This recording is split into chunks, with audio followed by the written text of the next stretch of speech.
choisi Jésus pour guider ma vie. Mon bien-aimé Jésus, il est à moi, je suis à lui. J'ai choisi Jésus pour guider ma vie. Mon bien-aimé Jésus, il est à moi, je suis à lui. J'ai choisi Jésus pour guider ma vie. Mon bien-aimé Jésus, il est à moi, je suis à lui. J'ai choisi Jésus pour guider ma vie. Mon bien-aimé Jésus. Gloire à Dieu. Nous allons lire dans Jean 15, 9 à 11. Jean 15, 9 à 11.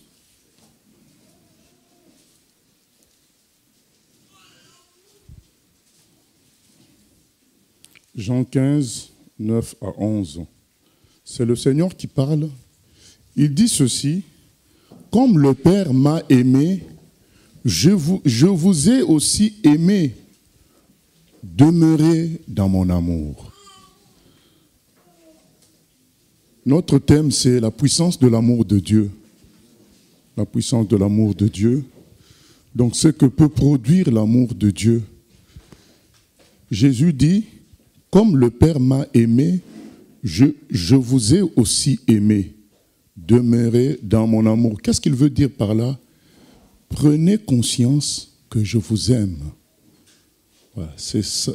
Prenez conscience que je vous aime.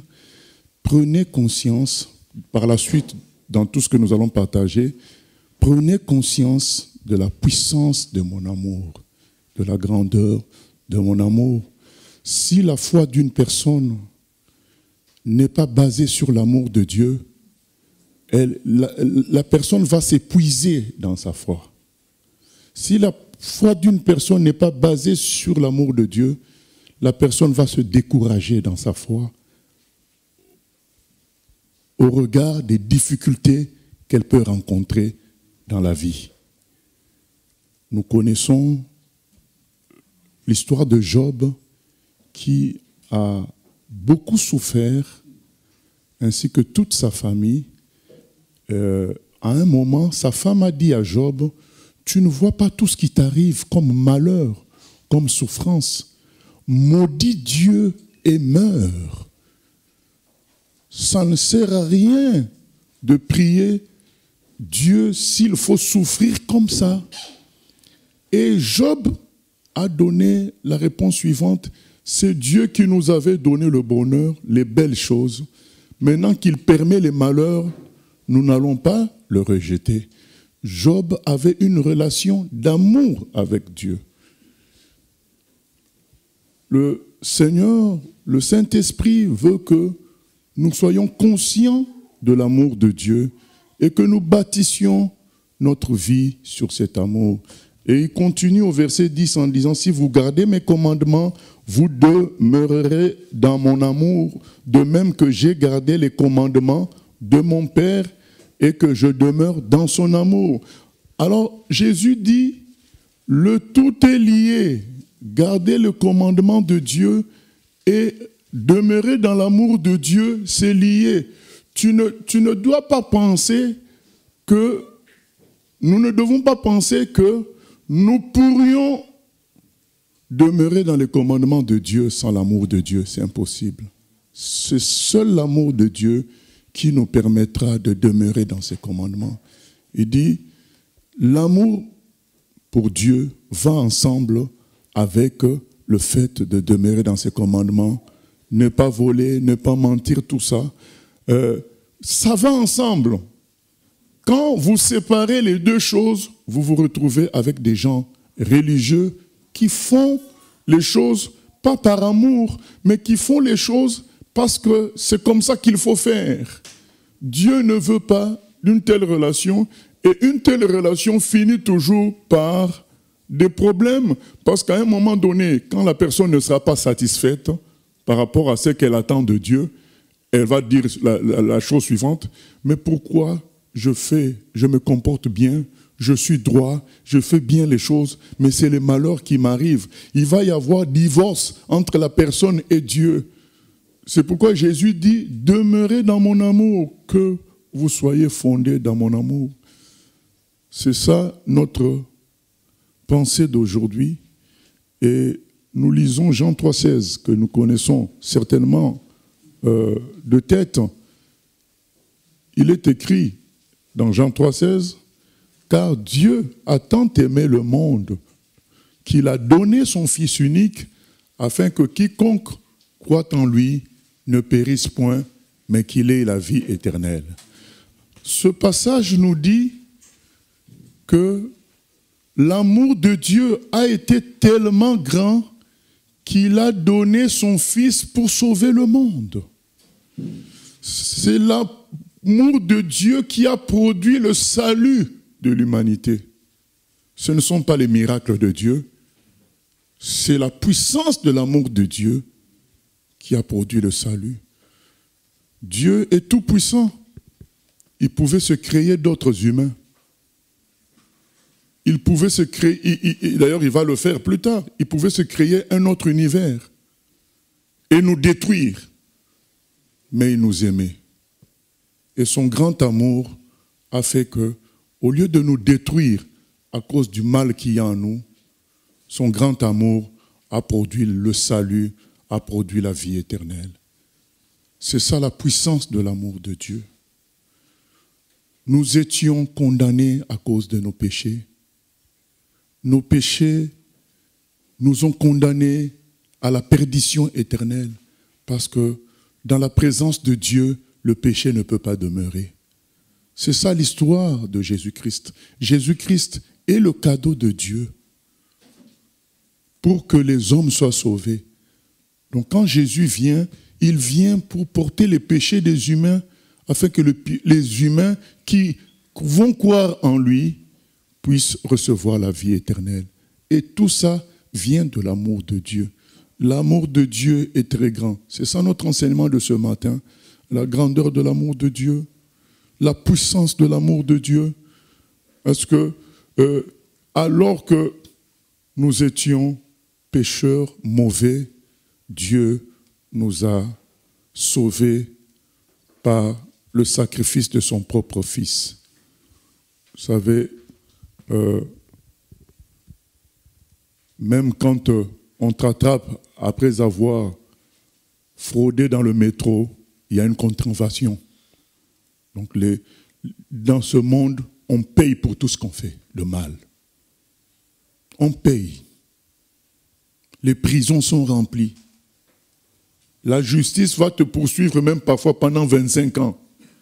Il y a même des mandats d'arrêt international. Tu changes de pays, mais ton pays d'origine te recherche toujours pour le mal que tu as fait. Il n'y a pas de pitié dans ce monde pour ceux qui font le mal. On te recherche jusqu'à t'attraper parce que si on laissait le mal sans punition, le monde est détruit. Nous allons nous détruire. Il va y avoir des vols tous les jours, des meurtres tous les jours, puisqu'il n'y a pas de sanction, il n'y a pas de justice.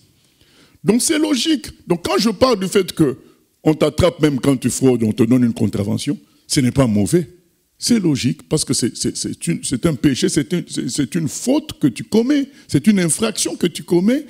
Et si nous vivons dans un pays où la justice ne fonctionne pas, ça va être un pays de bandits, comme on disait autrefois, à l'ouest du Pécos, donc aux États-Unis, donc à l'ouest du Pécos, il n'y avait pas de règles. Les gens tuaient, les gens volaient, ils faisaient ce qu'ils voulaient. Nous n'allons pas accepter un tel monde. Eh bien, comprenons que ce principe-là s'applique à nous tous.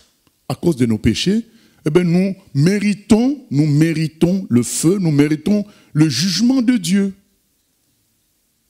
Et Dieu a raison de nous juger, puisque s'il est Dieu, il doit être juste.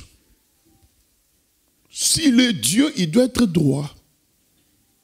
Mais cependant, Dieu nous aimait aussi. Il nous aime. Il n'a pas voulu, il ne veut pas que l'homme soit perdu.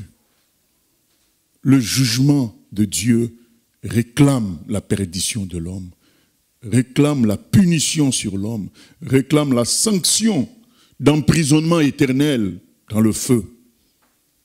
mais son amour veut sauver l'homme. Et son amour a été immense. C'est ça notre partage d'aujourd'hui. Son amour a été immense et il est encore actif. C'est ça les deux parties. Nous voulons dire que l'amour de Dieu a été immense, mais nous voulons affirmer que cet amour est encore actif. C'est pour que nous puissions pas nous décourager, nous puissions nous réveiller, dire « Je veux vivre cet amour. Je veux vivre le bénéfice de cet amour parce que c'est un amour immense. » Comment nous savons que c'est un amour immense? Lisons Romains 5, 1 à 10. Romains 5, 1 à 10.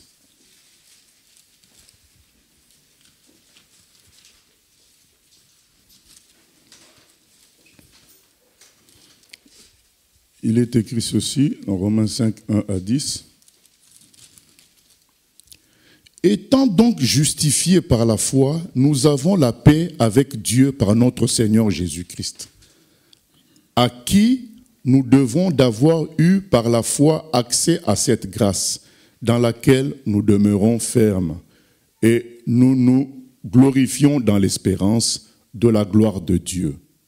Bien plus, nous nous glorifions même dans les souffrances, même des afflictions, sachant que l'affliction, la souffrance, produit la persévérance.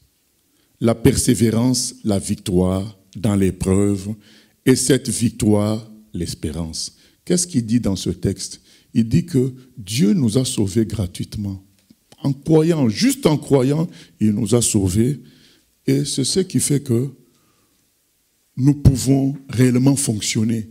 Nous fonctionnons par grâce, nous demeurons fermes dans cette grâce et nous nous glorifions dans l'espérance. De sorte que même quand nous traversons des moments difficiles, nous avons confiance que Dieu qui nous a sauvés, il nous porte encore et cela crée en nous la persévérance et cette persévérance est bâtie dans l'espérance, toujours dans l'amour de Dieu. Nous croyons en l'amour de Dieu, ce qui fait que pendant les souffrances, nous savons que ce même amour qui nous a sauvés, ce même amour nous amènera à la délivrance. C'est ça l'espérance. Tu sais, tu crois que le futur sera bon. L'espérance est liée au futur.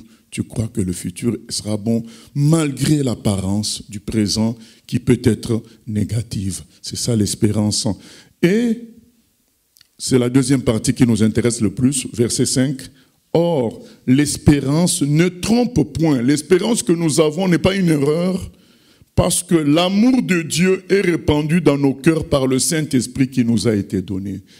Parce que Dieu nous donne la confirmation de son amour dans nos cœurs. Nous savons, à un moment donné, il se révèle à nous, nous savons qu'il nous aime.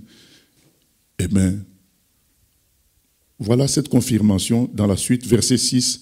Car lorsque nous étions encore sans force, sans Christ, et plutôt, lorsque nous étions sans force, Christ, au temps marqué, est mort pour des impies. C'est-à-dire que lorsque nous étions mauvais, Jésus est mort pour nous. Alors que nous étions sans force, des impies, Jésus est mort pour nous. C'est ça qui nous confirme que l'amour de Dieu est grand pour nous, parce qu'il a payé de lui-même pour nous sauver, alors que nous étions ses ennemis, nous étions mauvais. Il dit au verset 7, « À peine mourrait-on pour un juste, quelqu'un peut-être mourrait-il pour un homme de bien. » Déjà, quand les gens sont bons, pour trouver des gens qui se sacrifient pour eux, c'est possible, mais c'est très rare. Au contraire, ce monde est rempli d'ingratitude. Tu peux faire de bonnes choses au moment où les gens doivent te retourner l'ascenseur, ils se défilent. D'ailleurs, on le dit que on reconnaît les vrais amis dans les moments difficiles. Voilà, parce que la plupart, la majorité, est amie avec toi quand tu es milliardaire, quand tu es millionnaire, quand tu as le succès, quand tu es en forme. Le jour où tu perds ce qui faisait ta valeur, ben les gens t'abandonnent. C'est ça que nous retrouvons. Donc même pour les bons, c'est difficile de trouver quelqu'un qui se sacrifie pour un bon. Mais dit, mais Dieu, verset 8, prouve son amour envers nous en ce que, lorsque nous étions encore des pécheurs, Christ est mort pour nous. C'est ça la grandeur de l'amour de Dieu. Donc ça n'a pas attendu que nous soyons bons. Ça s'est manifesté alors que nous étions mauvais. Et nous allons y revenir au verset 8, mais nous continuons pour finir ce passage.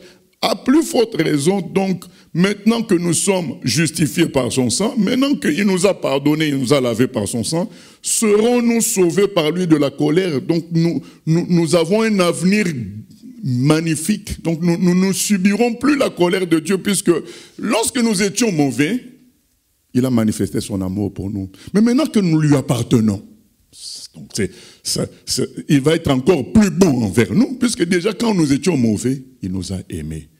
Verset 10, car si lorsque nous étions ennemis, nous avons été réconciliés avec Dieu par la mort de son Fils, à plus forte raison, étant réconciliés, serons-nous sauvés par sa vie. Il dit, lorsque nous étions ennemis, parce que quand quelqu'un est dans le péché, il est ennemi de Dieu.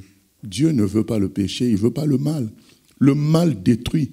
C'est ça la simple raison, c'est que le mal, c'est quelque chose qui détruit. Dieu veut la construction. Si tu es parent, tu ne vas pas vouloir que tes enfants soient détruits. Tu ne vas pas vouloir, si tu es un vrai humain, tu ne vas pas vouloir que les gens soient détruits. Comme on a appris encore hier, cet enfant de 5 ans qui jouait dans le jardin et un garçon l'a pris pour l'assassiner. Un garçon de 15 ans qui est presque fou. Et il l'a amené quelque part là, assassiné. Est-ce que ça plaît ça? C'est pas la joie. Ça fait très mal. Et donc Dieu a mal de voir le péché en action parce qu'il sait que le péché détruit, le péché tue. Et du coup, comme un Dieu juste, il jugera les gens à cause de ça. Mais son amour l'appelle à nous sauver. Et il est écrit que lorsque nous étions mauvais, il a donné son Fils pour nous.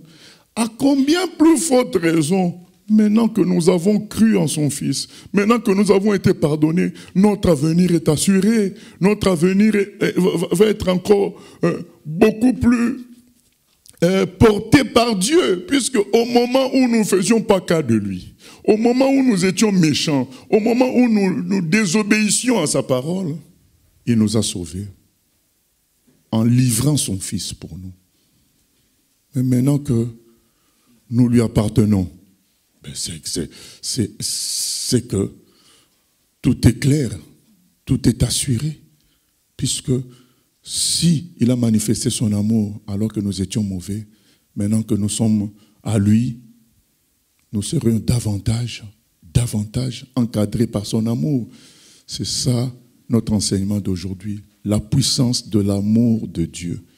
Si nous étions mauvais et il nous a sauvés par son amour, à combien plus forte raison maintenant que nous sommes à lui, il va nous sauver. Et il va nous garder dans la vie, dans la résurrection. Et nous voulons en même temps dire à tous ceux qui hésitent, qui traînent les pieds à venir à Jésus, dire, mais comment peut-on résister à un tel amour? Comment peut-on résister à un tel amour? Qui n'est pas conscient qu'en lui il y a le mal? Il y a le mal dans tout homme. Et même si l'orgueil peut te cacher cela, la réalité du vieillissement, la réalité des maladies, la réalité de la colère, des choses cachées dans le cœur, nous te montrent que tu as un problème, tu as le péché. Tous les hommes ont péché, ils ont le péché en eux, tous les hommes. Et Dieu, à cause de ça, ne peut pas laisser les choses impunies. Il va juger. Mais il dit, je vous aime, vous les humains.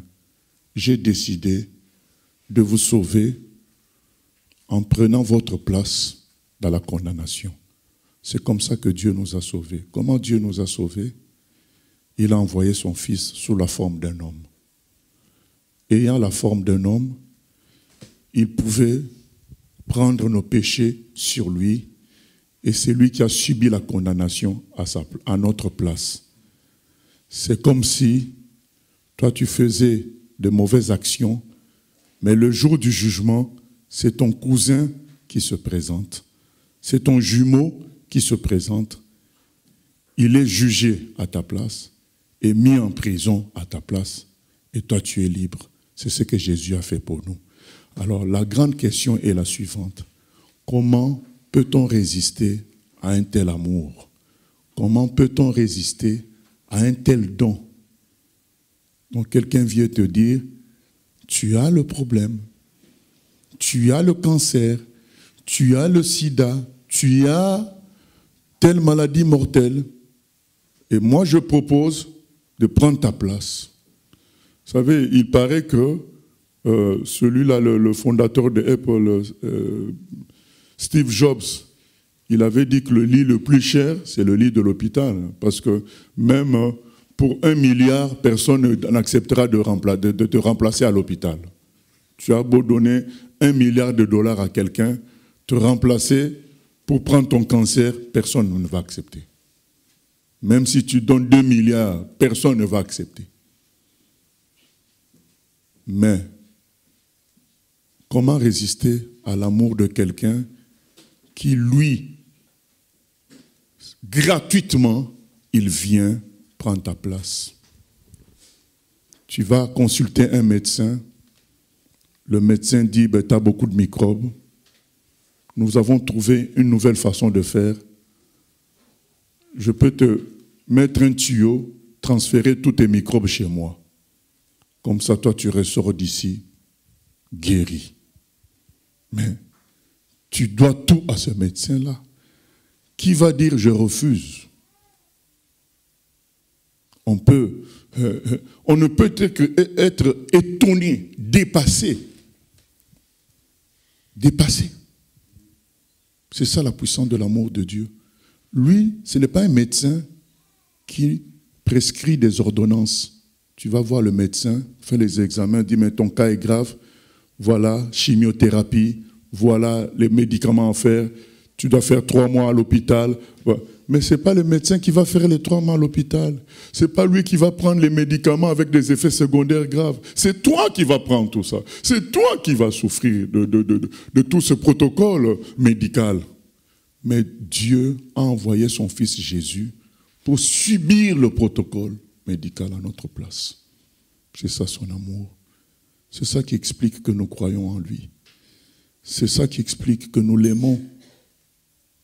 Parce que qui peut te faire ça? Il te dit, je prends ta place. Et ta place où? À la condamnation. Aujourd'hui, les gens veulent prendre ta place dans le succès. Ils veulent prendre ta place dans la beauté. Ils veulent prendre ta taille. Ils veulent prendre tes cheveux. Ils veulent prendre ce que toi tu as de beau, de fort, de glorieux. Mais qui va vouloir prendre ta place dans tes bêtises? Dire, ben non, mais ne l'attaquez pas. Considérez que c'est moi qui ai fait ces bêtises.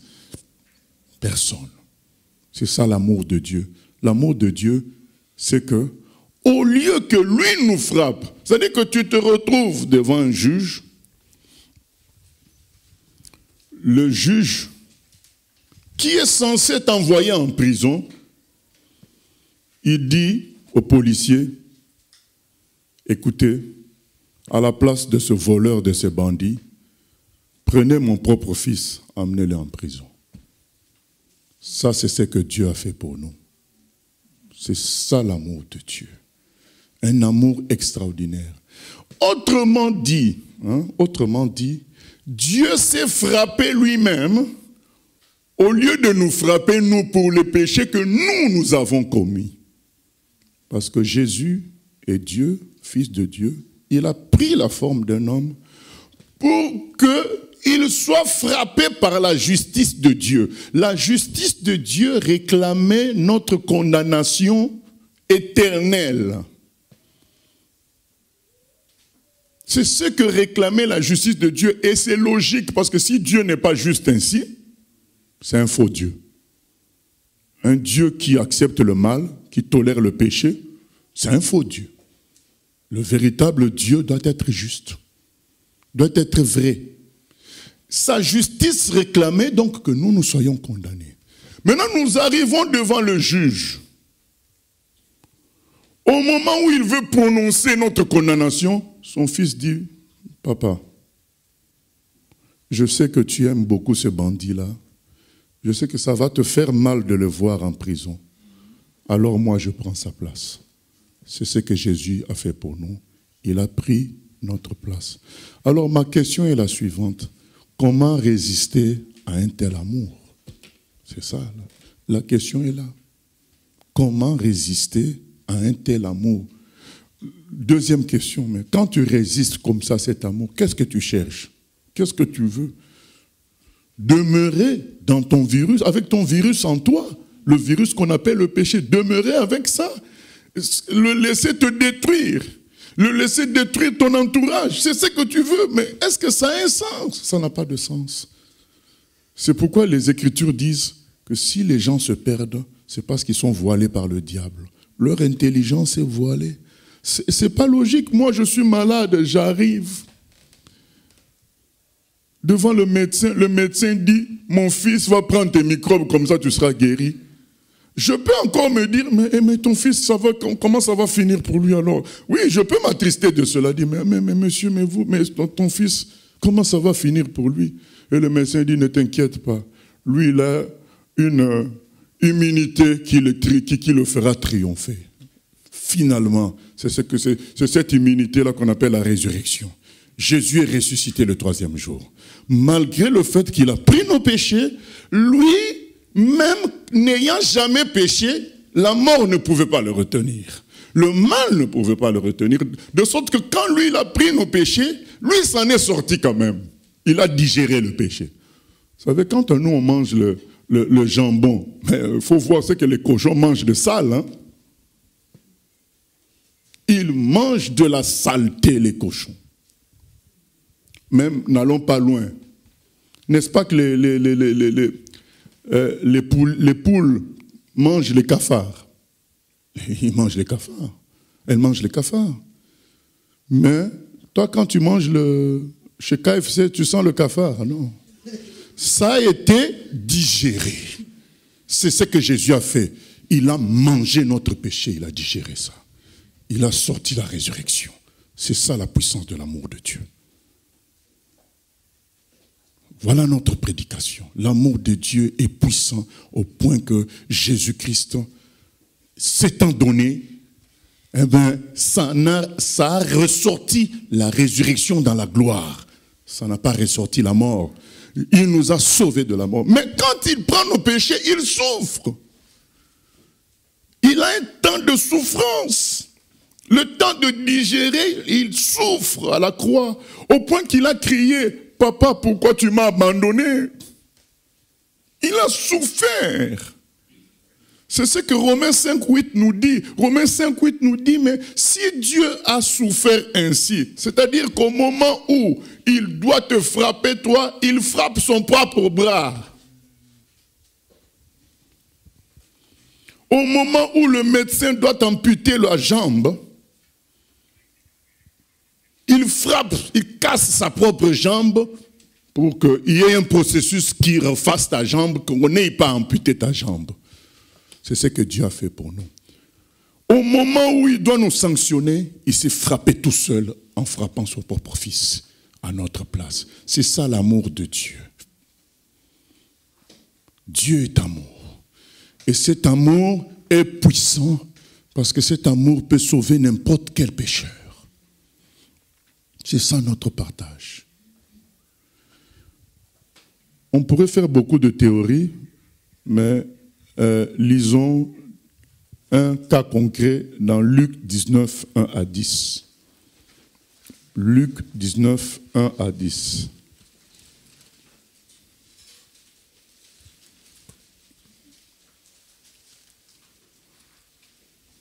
il est écrit ceci dans Luc 19, 1 à 10.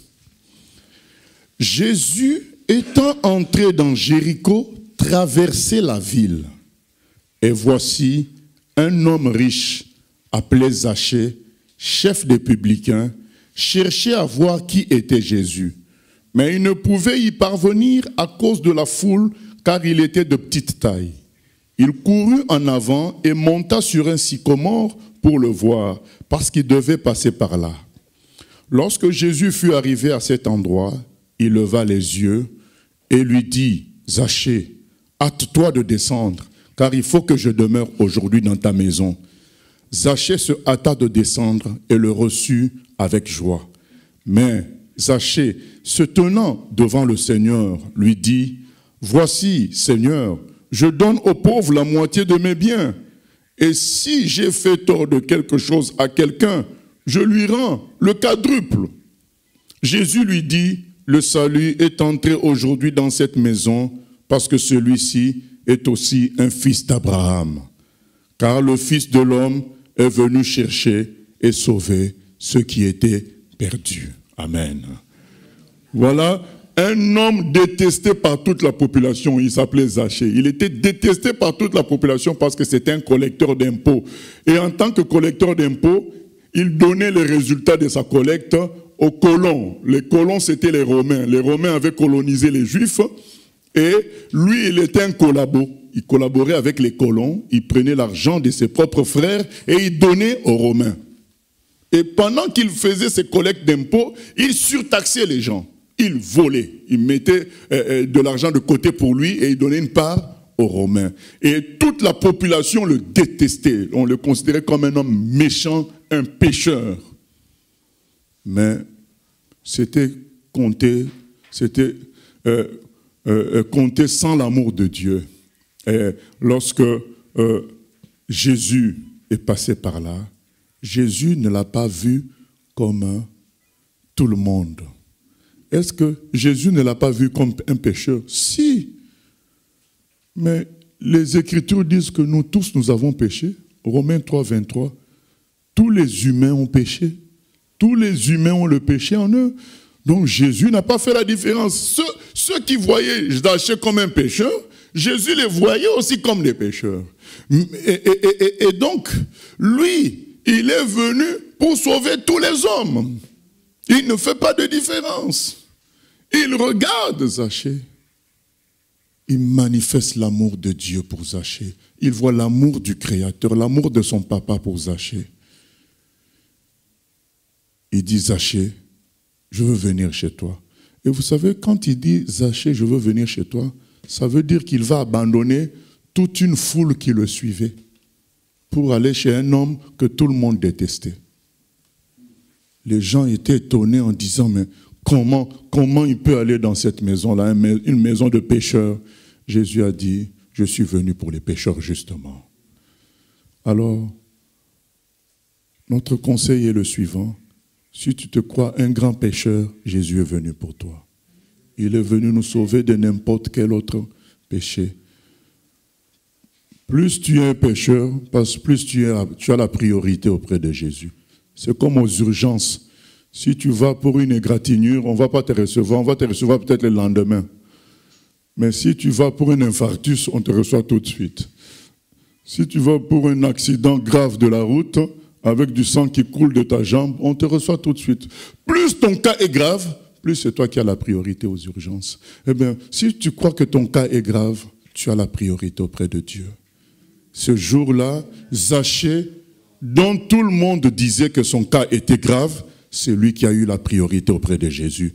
Jésus a laissé tomber tout le groupe, toute la foule qui le suivait, pour aller aux urgences chez Zachée, parce que son cas était considéré comme étant le plus grave côté péché. Voilà. Voilà l'amour de Dieu que nous voulons présenter. Nous ne comptons pas sur nos explications, nous comptons sur cet amour lui-même qui a la capacité d'intégrer un cœur. Voilà. cet amour s'est manifesté à la croix. Ce n'est pas moi qui manifeste cet amour. Moi, j'en parle, mais depuis Golgotha, depuis que Jésus a été crucifié, cet amour coule dans l'humanité et ça atteint les cœurs. Ça fait comprendre à chaque humain, tu n'es plus obligé de continuer sur le chemin du péché, puisque Dieu a sacrifié son Fils pour que tu sois sauvé. Tu n'es plus obligé d'être dépressif.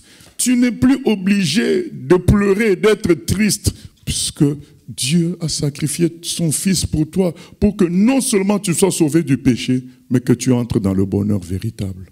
C'est ça l'amour de Dieu. Et Zachée descend, il ne comprend pas, il est dépassé. Comment le maître, un homme saint, peut vouloir aller chez lui, alors que toute la population est contre. D'ailleurs, c'est écrit au verset 7, « Voyant cela, tous murmuraient et disaient, il est allé loger chez un homme pécheur. » Donc les gens disaient, mais qu'est-ce que ça c'est n'importe quoi. Il va chez un homme qui est un voleur.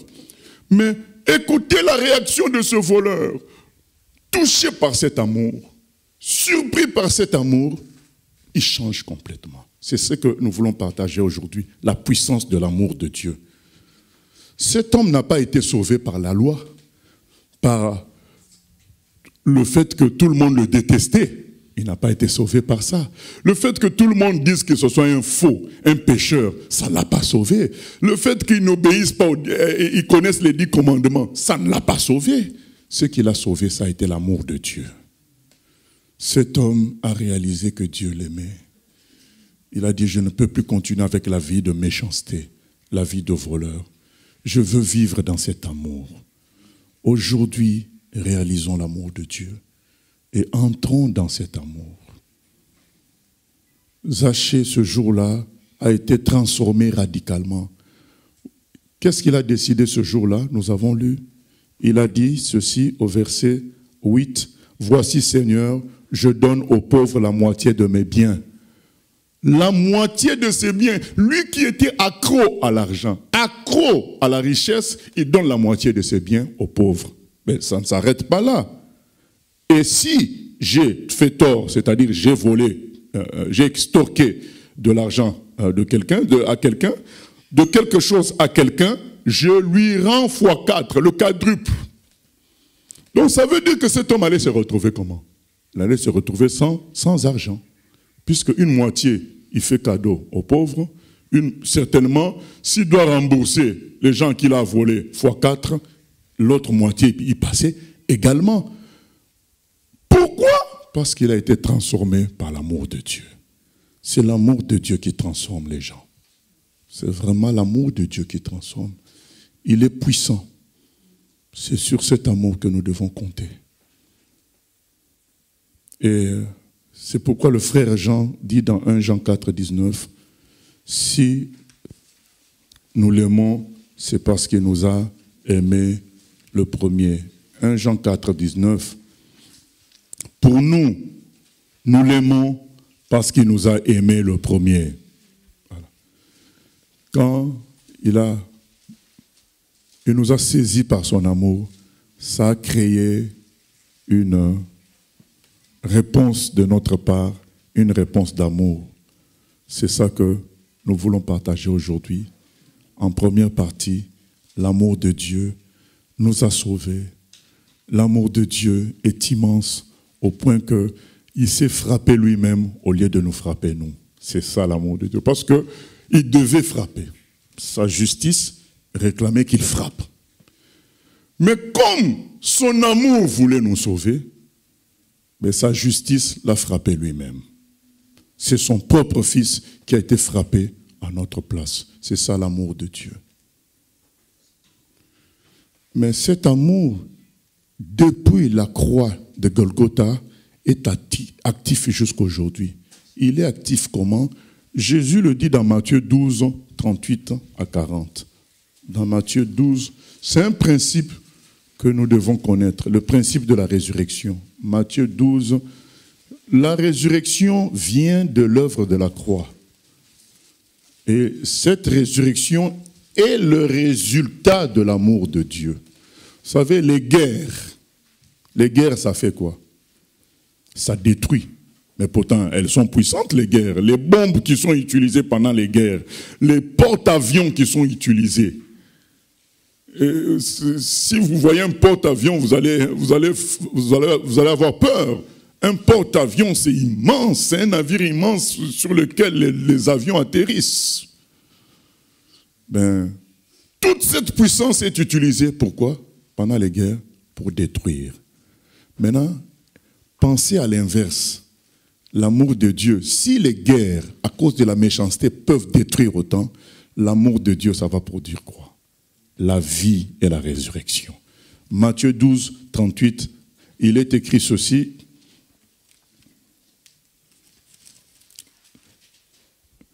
Alors quelques-uns des scribes et des pharisiens prirent la parole et dirent, « Maître, nous voudrions te voir faire un miracle. » Il leur répondit, « Une génération méchante et adultère demande un miracle. Il ne lui sera donné d'autre miracle que celui du prophète Jonas.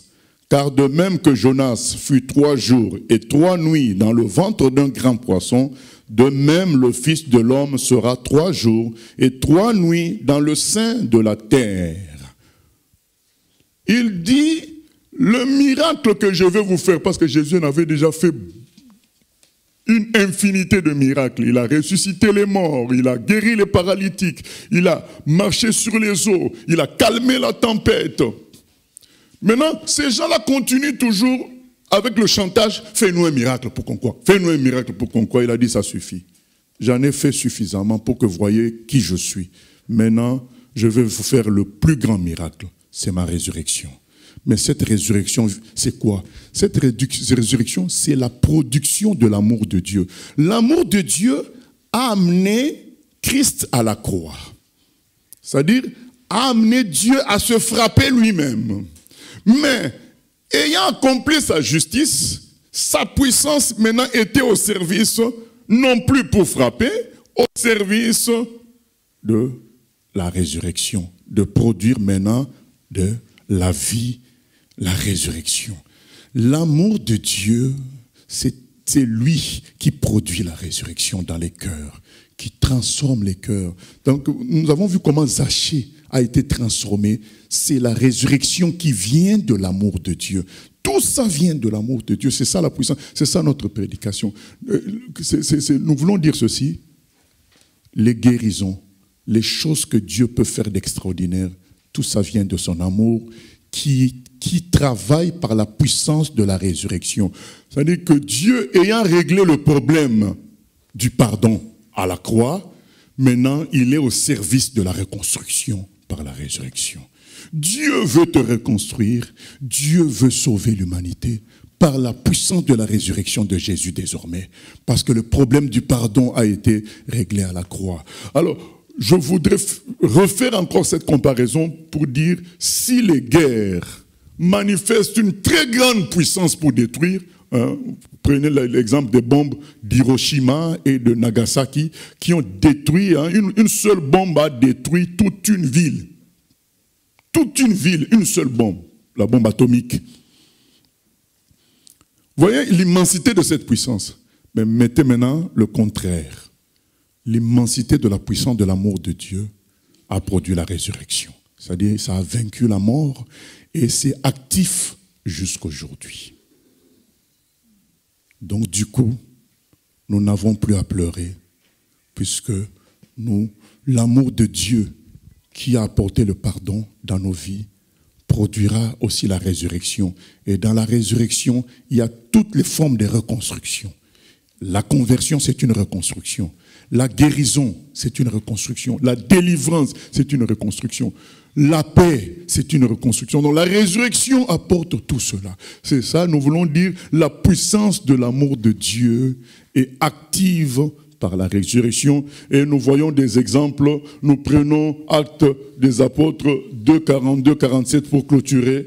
Acte 2, 42, 47, voir la puissance de la résurrection. Quand Jésus est ressuscité, l'Esprit Saint a été répandu. Donc c'est ça la résurrection. La résurrection a répandu le Saint-Esprit. Maintenant, le Saint-Esprit peut se manifester dans les humains, produire des choses glorieuses.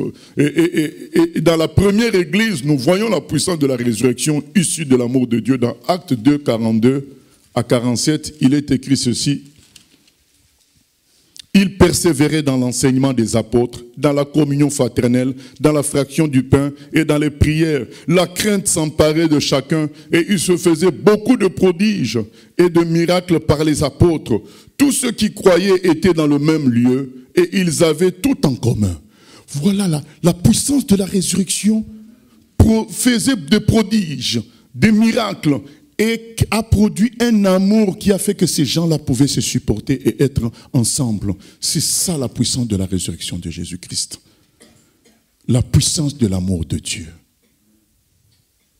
Ils vendaient leurs propriétés et leurs biens et ils en partageaient le produit entre tous selon le besoin de chacun. Quel amour! Si tout ça n'est plus actif, c'est parce que beaucoup de gens ne connaissent plus l'amour de Dieu. Nous devons retourner dans la connaissance de l'amour de Dieu. Saisir l'amour de Dieu. Vous avez vu Zachée, quand il a été touché par l'amour de Dieu, il s'est dépouillé de ses biens, il ne s'en est pas accroché. L'amour de Dieu est explosif. Il est explosif. En fait, c'est comparable à la résurrection. C'est comparable aux choses que nous semons qui produisent des arbres. C'est ça l'amour de Dieu. Ça produit la vie. C'est ça l'amour de Dieu. Ces gens-là, tout d'un coup, ils ont commencé à partager les biens entre eux et ils donnaient selon le besoin de chacun. Donc quelqu'un qui était riche, il se dépouillait de 50% de ce qu'il avait, il donnait à celui qui était pauvre, et ainsi de suite. Parce qu'ils étaient remplis de la puissance de la résurrection, de la puissance de l'amour de Dieu. L'amour de Dieu est puissant.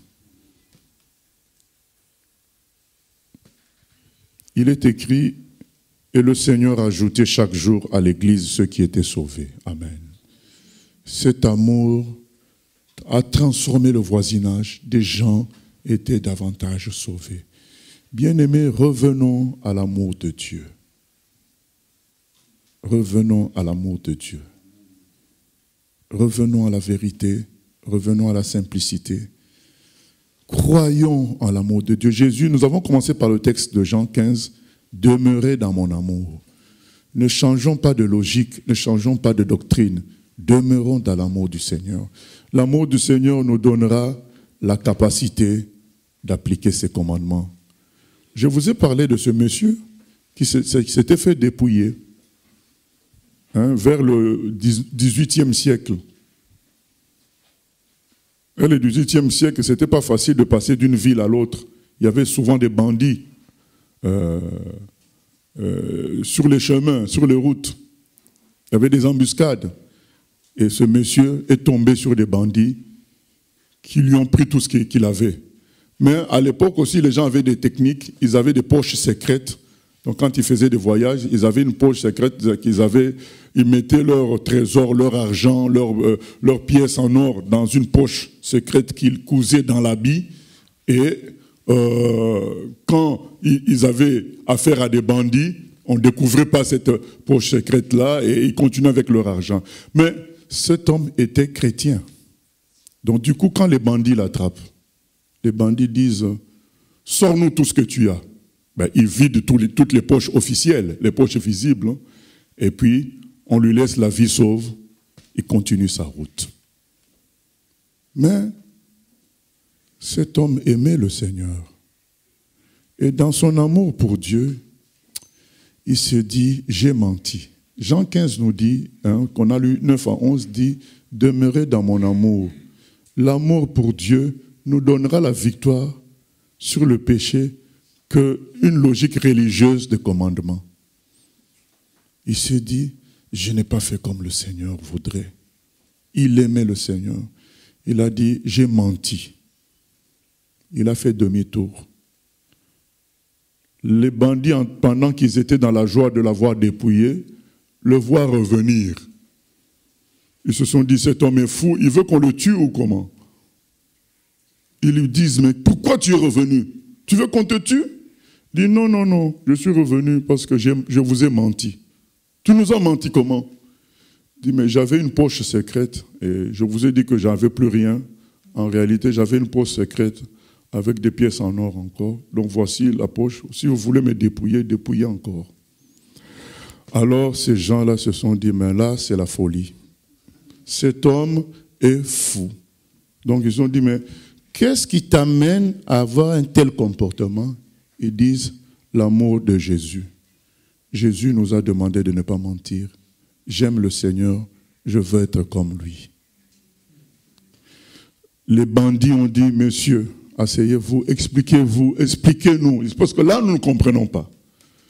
Il leur a expliqué, depuis le commencement, comment l'homme a péché par Adam et nous avons hérité du péché d'Adam, nous tous. C'est pourquoi dès que nous naissons avec le mal. Ce n'est pas nous qui avons provoqué cela, c'est notre papa Adam qui nous a transmis à nous tous cela.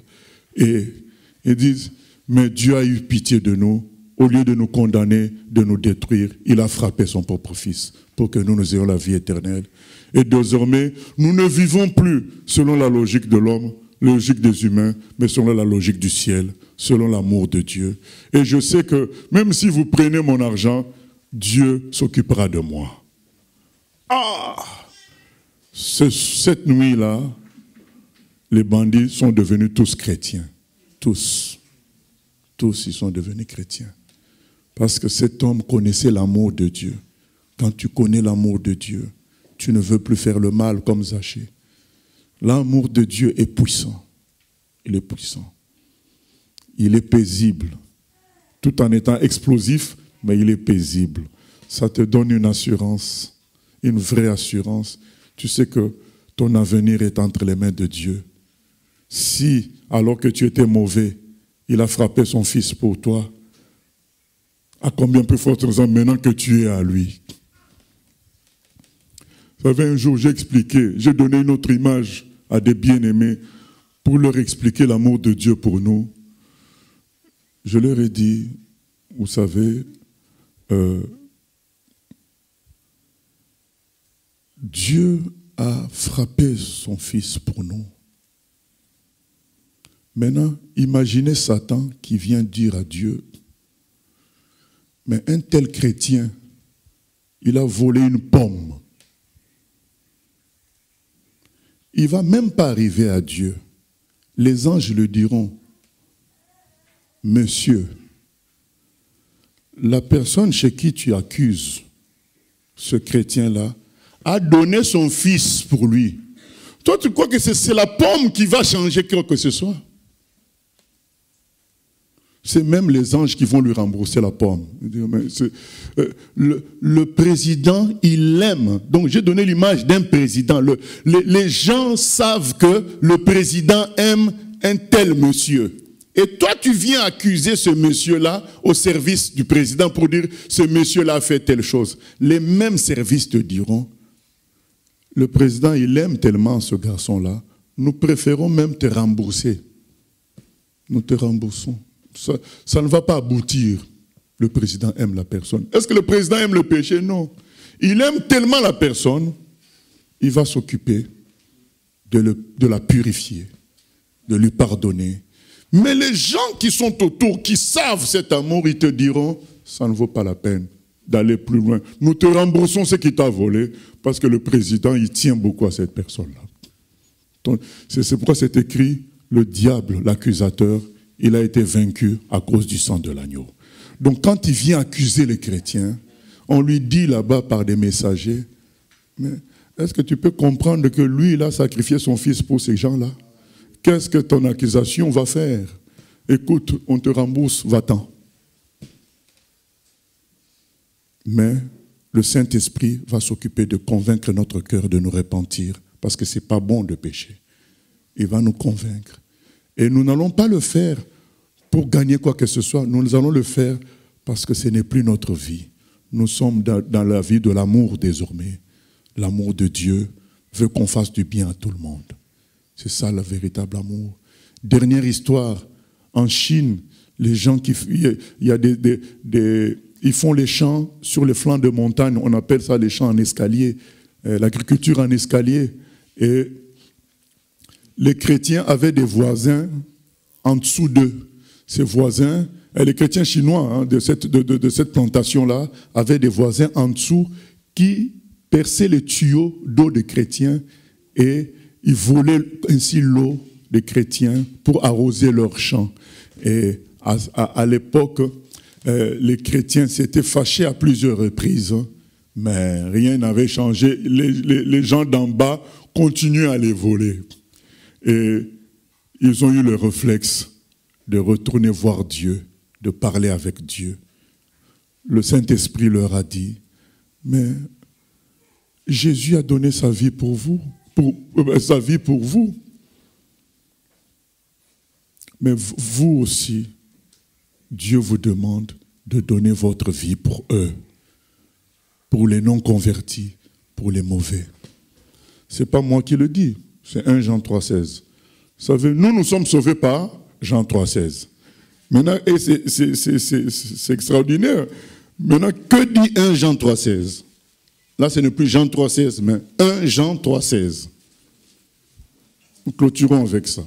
1 Jean 3,16. Nous avons connu l'amour en ce qu'il a donné sa vie pour nous. Donc 1 Jean 3,16 rappelle Jean 3,16. Il a donné sa vie pour nous. Mais la suite, c'est quoi? Nous aussi, nous devons donner notre vie pour les frères, donc pour l'humanité. Donc, le Saint-Esprit a rappelé aux chrétiens Jean 3,16. Il leur a dit, mais Jésus a donné sa vie pour vous, alors que vous étiez mauvais. Vous aussi, vous devez donner votre vie pour ces païens-là, alors qu'ils sont mauvais. Les chrétiens ont compris ça. Qu'est-ce qu'ils ont fait désormais? Avant d'arroser leur champ, ils arrosaient d'abord le champ de leurs voisins pour que les voisins n'aient pas besoin de leur voler de l'eau.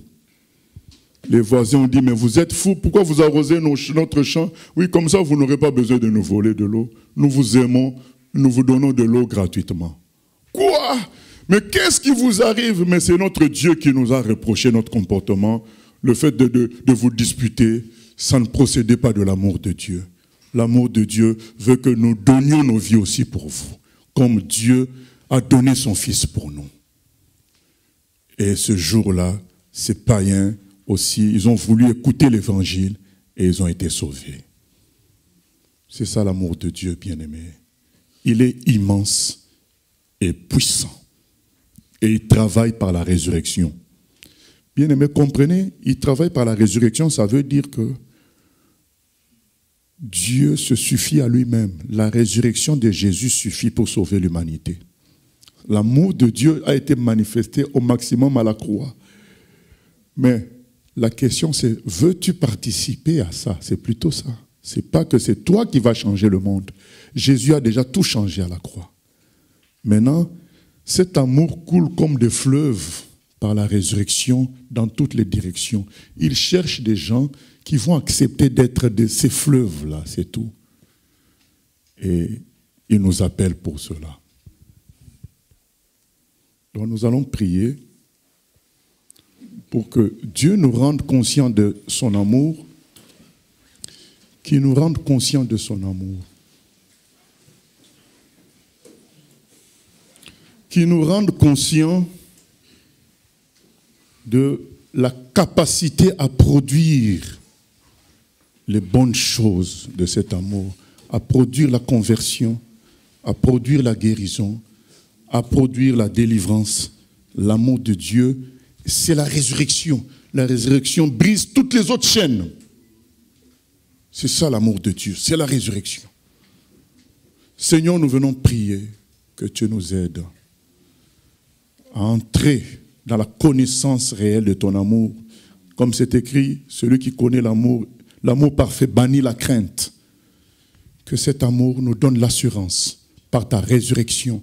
Que cet amour nous donne la paix. Que cet amour nous donne d'espérer, de tout recevoir de beau, de bon venant de toi, Seigneur. manifeste-toi. Remplis-nous de ton amour, Seigneur. Remplis-nous de ton amour. Nous allons chanter ton amour est si merveilleux.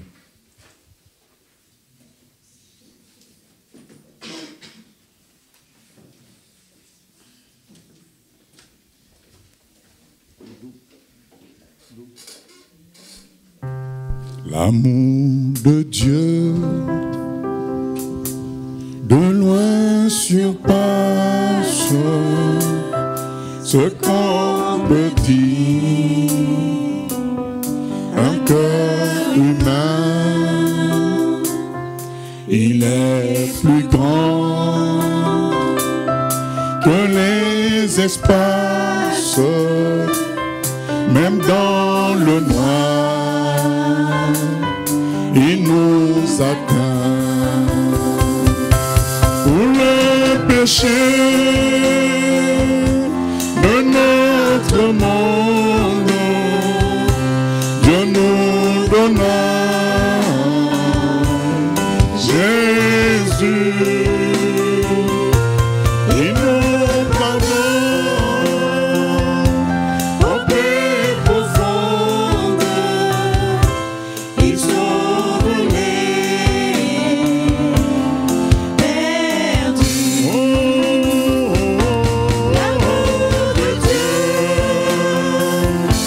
si fort, si tendre, est un amour sans fin. Tel est le chant que font entendre les anges et les saints. Verset de l'encre. Verser de l'encre dans les ondes, changer le ciel en parchemin, tendez la pluie à tout le monde et que chacun soit écrivain. Pour dire tout l'amour du Père que rétablit les eaux et remplirait la place entière sur ces divins rouges. J'aime toujours expliquer ce deuxième couplet. C'est un couplet magnifique, mais il est écrit en vieux français. Peut-être que tout le monde ne comprend pas bien. Ce couplet dit si nous transformons le ciel en un grand papier et qu'on dise à chacun d'écrire un poème concernant l'amour de Dieu, concernant l'amour de Dieu, eh bien, vous savez, à l'époque, on écrivait avec de l'encre qui était dans un pot. Voilà, tu avais une sorte de stylo. Pour écrire, tu devais puiser l'encre dans le pot et écrire. Voilà, à la fin, quand tu as fait plusieurs papiers, il n'y avait plus d'encre dans le pot. Tu étais obligé de renouveler, de mettre l'encre dans le pot. Alors, ce couplet dit, si le pot, c'était tous les océans, et que le ciel était un papier, pour parler de l'amour de Dieu, tous les océans allaient tarir, tellement il y a des choses à dire. L'amour de Dieu, il s'est frappé lui-même pour me sauver. C'est extraordinaire. Verser de l'encre dans les ondes, changer le ciel en parchemin, tendez la pluie à tout le monde et que chacun soit écrivain. Pour dire tout l'amour du Père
sauve, Il me sauve, il me lave de tous mes péchés.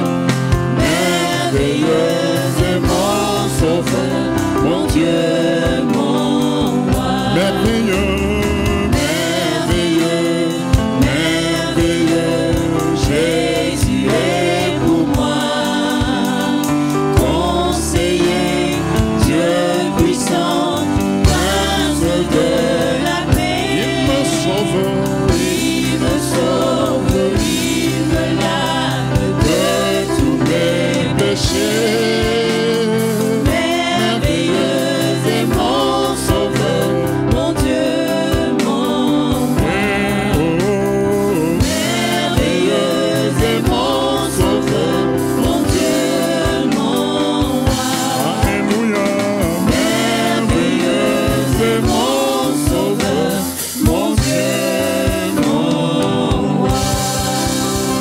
oh Seigneur, merci de nous convaincre de ton amour. Merci de nous convaincre de ton amour. À toi la gloire, la louange. Au siècle des siècles, nous te bénissons pour ta fidélité. Alléluia. Gloire à Dieu.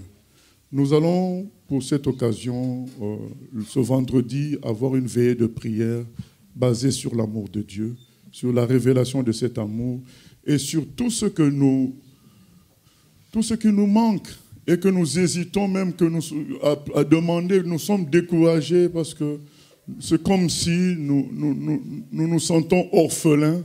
Et vendredi, rendez-vous le début c'est à 23h, mais rendez-vous vers 22h30 chez le frère Stéphane, donc, à Grand Couronne, pour la veillée. Bon, chez la sœur Laurie aussi, hein. Voilà, ok. Gloire à Dieu. Voilà, nous allons accueillir des gens qui ont bénéficié de l'amour de Dieu, voilà, et qui ont répondu positivement à cet amour. Nous avons 3 personnes qui ont été touchées par l'amour de Dieu. Et donc, je vais inviter notre sœur Henriette qui va nous dire pourquoi elle a été baptisée.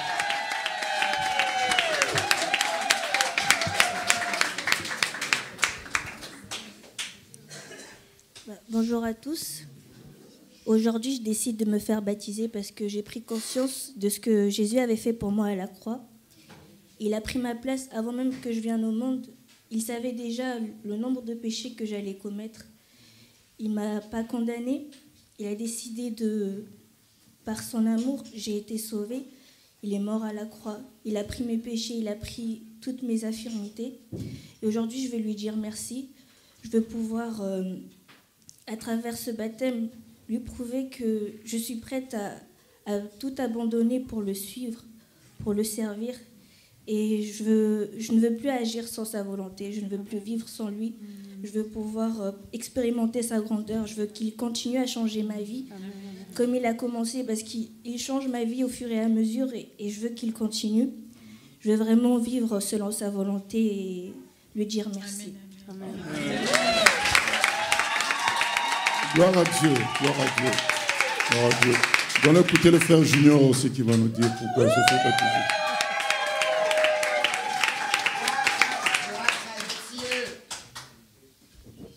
Bonjour à tous, je m'appelle Junior. Aujourd'hui, j'ai décidé de donner ma vie à Dieu parce que j'ai vu qu'il a tellement fait dans ma vie, tellement de bonnes choses que je me suis dit que je ne pouvais pas vivre sans lui. Et vraiment, ce baptême, ce sera vraiment pour moi une vraie joie parce que je vais laisser mon ancienne vie de pécheur, mon ancienne vie là où je n'étais pas souvent heureux, pour une vie là où je serai heureux avec lui. Amen. Là où lui et moi, on sera vraiment en communion. Amen. Où lui et moi, on sera vraiment une vraie relation. Et j'espère que... En fait, non, mais en fait, je ne sais pas quoi dire. Gloire à Dieu. Amen. Nous allons inviter notre sœur Claire aussi qui va dire.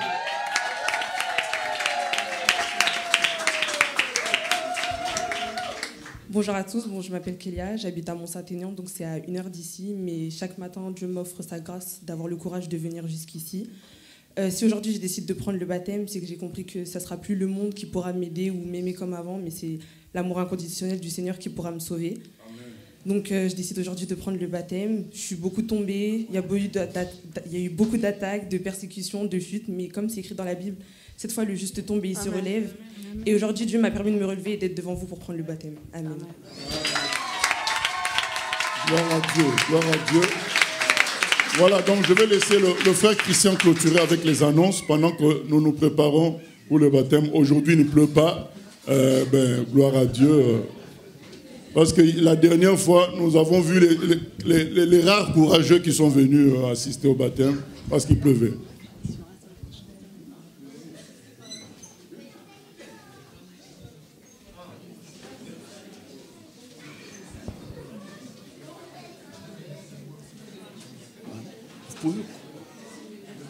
Amen, amen.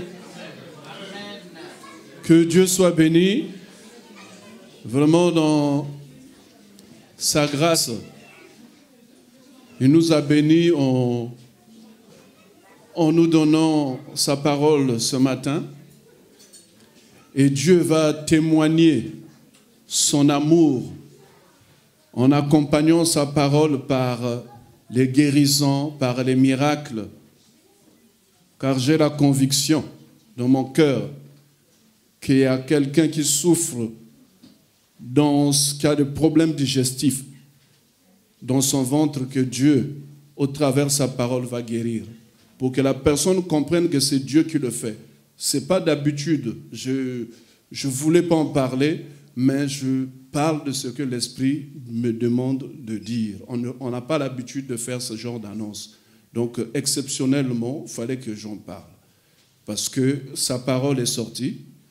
Et le Seigneur m'a mis la conviction qu'au travers de cette parole, il va toucher, guérir quelqu'un qui a un problème digestif et Dieu va agir. Et quand cela se fera, que la personne vienne témoigner aussi. Amen. Seigneur notre Dieu, nous voulons te dire merci pour ta parole. Merci Seigneur de confirmer la puissance, Seigneur, au Dieu de ton amour par les miracles.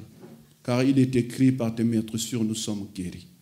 Pour que, Seigneur, ta parole ne soit pas comme, Seigneur, les poèmes, Seigneur, que les philosophes ont laissés. Mais ta parole, c'est la vérité. C'est pourquoi nous voulons, Seigneur, que, Seigneur, tu accomplisses, Seigneur, ô Dieu, des miracles comme tu l'as promis, Seigneur, pour confirmer ta parole.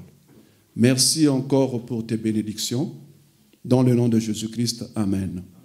Nous faisons les annonces, sachant que nous nous retrouvons ici tous les mardis à partir de 18h et pour les études bibliques. Et nous avons d'autres cellules à l'autre là, d'autres cellules à Rouen rive gauche et puis Rouen rive droite. Et nous nous retrouvons aussi les dimanches ici à partir de 10h pour notre culte de louange et d'adoration. Donc retenons que mardi, c'est l'étude biblique à partir de 18h. Et si nous n'avons pas la possibilité de venir ici, nous pouvons par YouTube aussi écouter les études bibliques ou poser même les questions. Que Dieu nous bénisse, à lui seul la gloire. Que la grâce et la paix de Dieu vous accompagnent. Au nom de Jésus-Christ. Amen.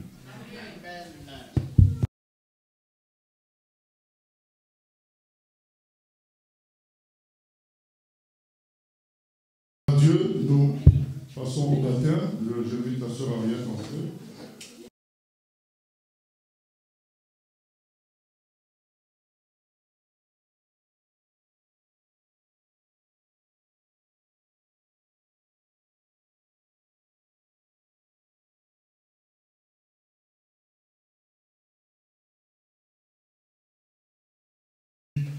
Nouvelle dans la gloire au nom de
Gloire à toi, Seigneur, pour ce que tu accomplis dans la vie de Junior.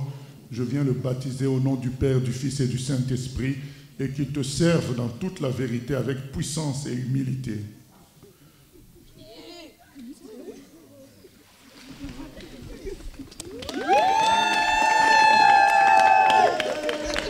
Un jour de gloire. Quand Jésus m'a sauvé, quel jour de gloire. Quand Jésus m'a sauvé, quel jour de gloire. Quand Jésus m'a sauvé, quel jour de gloire. Quand Jésus m'a sauvé.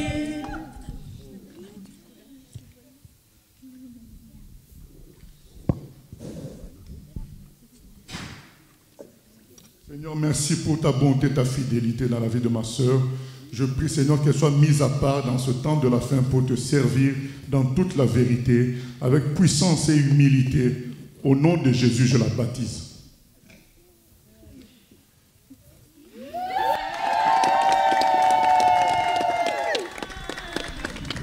Quand Jésus m'a sauvé, quel jour de gloire. Quand Jésus m'a sauvé, quel jour de gloire. Quand Jésus m'a sauvé, quel jour de gloire. Quand Jésus m'a sauvé. Aux choses du passé, je ne veux plus toucher. Aux choses du passé, je ne veux plus toucher.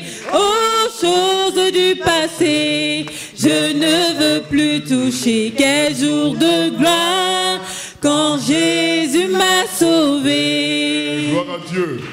À bientôt pour d'autres baptêmes.